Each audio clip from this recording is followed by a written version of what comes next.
안녕하세요. 일용할 양식 구독자 여러분, ESF 이주영 간사입니다. 9월 2일 오늘의 말씀은 에스겔서 1장 15절부터 28절까지 말씀입니다. 여러분은 요즘 어떤 하나님을 묵상하고 계신가요? 또는 하나님의 어떤 모습을 기대하십니까? 혹시 내가 원하지 않는 상황과 흐름에 분노하거나 실망하지는 않으신가요? 몇 년 전 저는 하나님께 참으로 원망하기도 하고 하나님이 부재한다는 생각이 들었던 때가 있습니다. 그때 저는 참 열심히 살았습니다. 어느 때보다 기도도 열심히 하고 말씀도 많이 묵상하면서 하나님의 인도하심과 나의 삶의 역사하심을 구하며 살았습니다. 하지만 기도할 때마다 그저 벽에다가 부르짖고 있는 것 같아 답답한 마음이 들고 점점 무기력해졌습니다. 괴로웠습니다. 어찌해야 할지 방법을 도저히 모르겠고 하나님을 원망하고만 싶었습니다. 에스겔의 마음이 이와 같지 않았을까 추측해 봅니다. 제사장의 가문에서 태어난 에스겔은 원래 서른 즈음 제사장의 임명을 받고 하나님의 일을 하는 삶을 그려왔을 겁니다. 하지만 그는 바벨론의 포로가 되어 제사장으로서의 임명이나 그의 직분을 다하는 삶 등을 전혀 기대할 수 없는 상황 속에 놓여져 있습니다. 하나님께서 과연 어디에 계실까? 우리를 보고 계시기는 한 걸까? 나는 지금 무엇을 해야 할까? 등등 수많은 절망적인 생각들과 의문들을 가지고 있었을 겁니다. 그런 에스겔에게 하나님께서는 분명하게 나타나 보여주셨습니다. 어제 본문에 이어서 에스겔은 환상 속의 하나님과 천사들의 모습을 묘사하고 있습니다. 본문에서 묘사되고 있는 바퀴들과 공창, 그리고 그 위에 보좌의 형상을 보며 우리는 하나님의 영에 감동된 자의 삶과 하나님께서 에스겔과 우리에게 보여주고 싶으신 그의 모습을 살펴보기 원합니다. 먼저 그리스도인들은 하나님이 이끄시는 대로 따라가는 사람들입니다. 우리는 하나님을 믿는다고 말을 하고 그의 말씀을 보고 기도도 하지만 하나님께서 나의 삶을 어떻게 이끄실까를 궁금해하고 기대하기보다 내가 원하는 삶과 방향대로 하나님께서 나의 삶을 형통하게 해주시길 원할 때가 많습니다. 저도 그랬습니다. 하나님의 이름을 빌어 나의 삶과 명예와 자랑할 것이 드러나기를 바랐습니다. 하나님의 이름으로 구하기에 이것이 내가 원하는 것이 아닌 하나님께서 나에게 원하시는 삶이라고 여겼습니다. 풍부할 때에도 빈곤할 때에도 하나님께서는 나와 함께 하시는 분이지만 빈곤해 보이고 내세울 게 아무것도 없어 보이는 이 상황이 저에게는 하나님이 없는 것처럼 느껴지고 풍부함에 이르게 하지 않으시는 하나님이 원망스럽게 느껴졌습니다. 본문에 등장하는 생물들 곁에 바퀴들은 땅 위에 있습니다. 바퀴는 굴러가는 존재입니다. 그런데 에스겔의 환상에 등장하는 바퀴들의 움직임에는 특이점이 있습니다. 그것은 영에 의해서 움직이거나 멈춘다는 것입니다.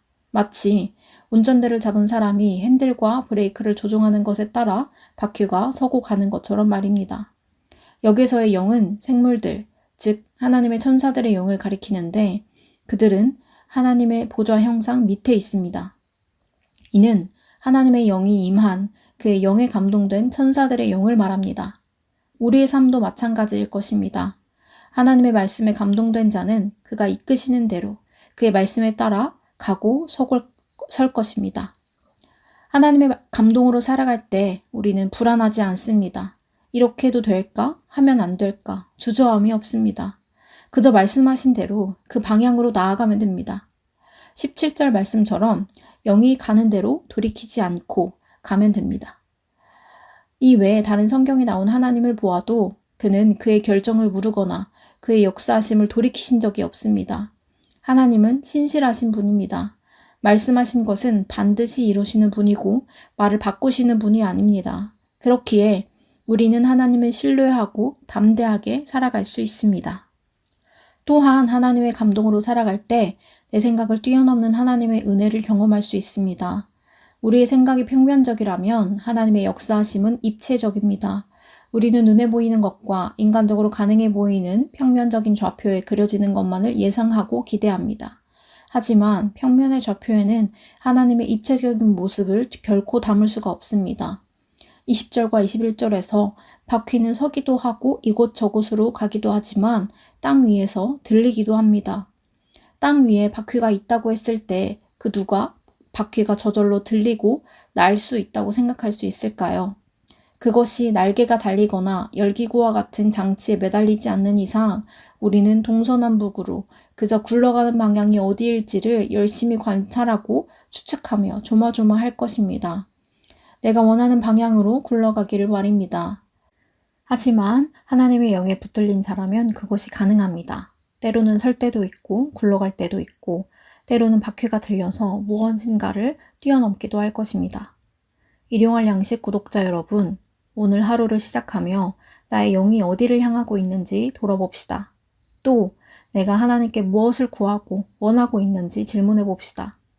삶의 운전대를 내가 꼭 쥐고 사고만 나지 않게 해달라고 하나님께 구하지 마십시오. 운전대에서 내려와 하나님께 운전대를 내어드리고 뒷좌석에 편안히 앉아서 나의 삶을 어떻게 이끄시는지 기대하기 원합니다.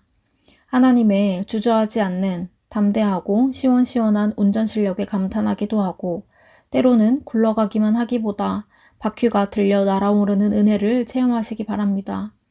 하나님의 감동으로 살아갈 때 그의 모습이 마치 많은 물소리를 내는 것 같기도 하고 전능자의 음성을 내리는 것 같기도 하는 등 활력이 넘칠 것입니다. 무엇보다 내가 풍부에 처해 있든지 빈곤에 처해 있든지 기쁜 일이든지 슬픈 일이든지 우리에게는 늘 동일한 하나님께서 나와 함께하고 계시다는 것을 기억하시길 바랍니다.